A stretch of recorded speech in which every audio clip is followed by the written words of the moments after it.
রান্নার গ্যাসের অভাবে বন্ধ হতে চলেছে রেস্টুরেন্ট থেকে মিষ্টির দোকান। ইরান ইসরায়েল সংঘাতের কারণে মধ্যপ্রাচ্য থেকে এলপিজি আমদানিতে বিঘ্ন, হরমুজ প্রণালীতে জাহাজের যাতায়াতে সমস্যা এবং আন্তর্জাতিক বাজারে জ্বালানির উচ্চ মূল্যই বর্তমানে রান্নার গ্যাসের অভাব ও চড়া দামের প্রধান কারণ। ভারতের প্রায় 60% এলপিজি আমদানি করা হয়, যার 90% এই সংকীর্ণ পথে আসে, যা এখন অবরুদ্ধ হয়ে পড়েছে, যার ফলে ভুগতে হচ্ছে সাধারণ মানুষকে। বেশিরভাগ মিষ্টির দোকান এবং রেস্টুরেন্ট সবকটি রান্নার গ্যাসের উপরই নির্ভর। এক একটি রেস্টুরেন্টে কমার্শিয়াল গ্যাস লাগে মাসে 5 থেকে 6টার বেশি। বিভিন্ন রকমের রান্না হয়, সব রান্নার গ্যাসের মাধ্যমেই করা হয়। রান্নার গ্যাসের সিলিন্ডারের অভাব থাকার কারণে মাথায় হাত রেস্টুরেন্ট মালিক থেকে কর্মচারীর। রান্নার গ্যাসের অভাব থাকার জন্য কালনা শহরের বিভিন্ন রেস্টুরেন্টগুলি বিকেলের দিকে চালু রাখছে। সবকটি কমার্শিয়াল সিলিন্ডার ফাঁকা হয়ে যাওয়ার ফলে তারা বিকল্প কাঠের রোল বা কয়লার উনুনের কথা ভাবছেন।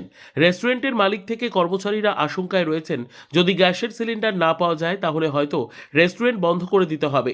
রেস্টুরেন্ট বন্ধ হয়ে গেলে পরে সংসার কি করে চলবে সেই চিন্তাতেই কপালে হাত রেস্টুরেন্ট মালিক থেকে শুরু করে কর্মচারীদের।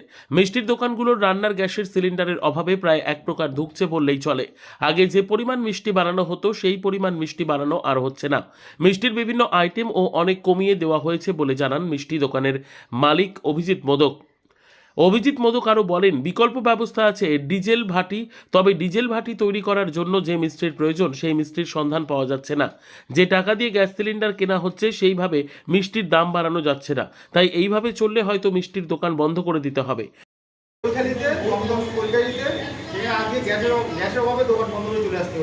কবে এসেছিলেন আপনি? আমি আজকে সকালে ওখানে বন্ধ করে দিয়ে এসেছি। গ্যাস কমার্শিয়াল গ্যাস তো নেই, তাও ব্ল্যাকে বিক্রি হচ্ছে, 5,000 নিচে পাওয়া যাচ্ছে না। রেস্টুরেন্ট আছে আপনার ওখানে? এরকম কজনতা বন্ধ করেছে ওদিকের? অনেক বহু লোক বন্ধ করে দিয়েছে। কি চাইছেন এখন তাহলে? এখন চাইছি সাধারণ মানুষ এইভাবে হলে তো দোকান বন্ধ করে কী করে চলবো আমরা? আমরা তো মানে পেটে খাওয়ার লোক। কি নাম আপনার? আমার নাম শুভঙ্কর দাস। গ্যাস নেই, আমরা আগামী দিন করে করবো তাই করতে পারছি না। কিছু নয় কাঠের তুলে নয় করবো, কিন্তু কিছু কিছু জিনিস আছে যেগুলো অসম্ভব ব্যাপার, সেগুলো তো হবেই না। আমরা যেরকম সকালের খাবারটা বন্ধই করে দিয়েছি এখন। সকালে এখন কোনো খাবার হচ্ছে না? কোনো হচ্ছে না খাবার। আগে হতো? হ্যাঁ আগে হতো, আমরা গেল কাল থেকে খাবারটা বন্ধ করে দিয়েছি। আগে কি কি হতো? সকালবেলা যেরকম পাশে যেরকম নার্সিংহোম আছে, ডাক্তার আছে, এনাদের জন্য একটা খাবার রাখতাম আমরা, যেরকম ভেজ খাবার ছিল, ভাতের ইয়েটা ছিল, টোটালি বন্ধ করে দিতে হয়েছে, কারণ আমরা পাচ্ছি না। এবার সকালবেলাটা আমরা চালালে বিকেলবেলাটা আমরা গ্যাস তো আর পাচ্ছি না, এবার কাঠের দিকে যেতে হবে বা গুলের দিকে যেতে হবে। আর আগে যদি প্রশাসন কিছু ভাবে তাহলে আমাদের খুবই মঙ্গল হয়।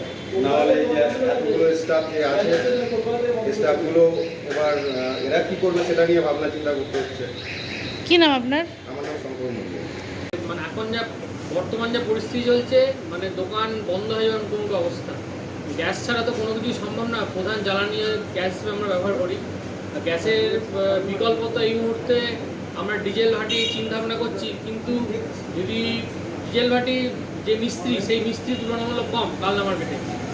কম হওয়ার জন্য সমস্ত জায়গাতে ডিজেল ভাটির একটা চাহিদা আছে।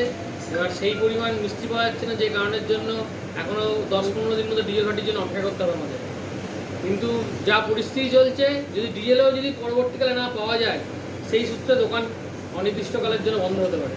এখন কি আগের মতন পরিমাণে মিষ্টি বানাতে? আগের মতো পরিমাণে, যেখানে আমার ঘরে পার ডে 4টে করে গ্যাস লাগে, সেখানে 2টো গ্যাসই পাচ্ছি না।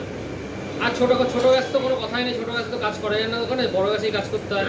বড়ো গ্যাস টোটালি পুরোপুরিভাবে বন্ধ হয়ে গেছে, সাপ্লাই কেউ দিতে পারছে না। বেশি দামে গ্যাস কিনতে হচ্ছে, তবুও গ্যাস সেইভাবে পাওয়া যাচ্ছে না।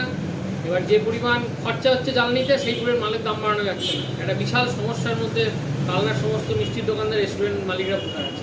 আর মিষ্টির রকমারিতেও কি কোনো? রকমারি অনেক কমে গেছে। যেটুকু দরকার বাংলা, যেটুকু মিষ্টি সেটুকু মিষ্টি করা হচ্ছে। রসগোল্লা, পান্তুয়া, এরকম ধরনের মিষ্টিগুলো ভ্যারাইটিস হল, সেই রকমভাবে করা হচ্ছে না। কি নাম আপনার? আমার নাম অভিজিৎ মোদক। রীতা ভট্টাচার্যের রিপোর্ট, সুন্দর বাংলা নিউজ।